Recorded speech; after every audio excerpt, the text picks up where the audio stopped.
zien we hier vanavond allemaal bijeen, met goede zin hoop ik, om wat te vieren. Mij moest ik een argument bedenken om wat te kunnen vieren. Want vieren moest er altijd.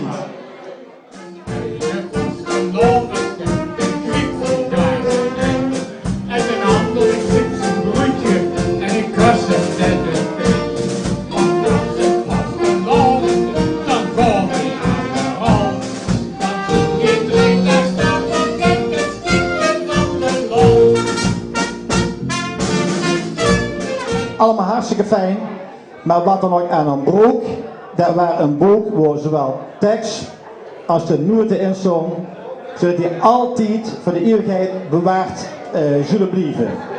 Dat was de doelstelling van het ganse gebeuren. Mijn dank is goed. Ik mag namens Gans Jokus deze twee grote mensen van Venlo danken voor uw werk, voor uw inzet, belangeloos stuk, maar puur omdat ze er zelf lol in hadden. En daar gaat het eigenlijk om.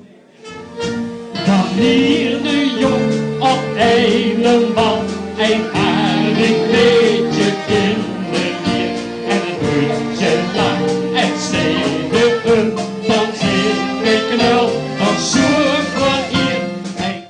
Daar, het grote moment is door, een historisch moment. En dat komt alleen maar ook de goeie. Want wat zich voor Venlo is gebeurd met die stem, dat is ongeëvenaard. Dank u wel. En ik hoop dat ze heel veel dingen weer in terug vindt en herkent. Dat is al ongetwijfeld. Alsjeblieft.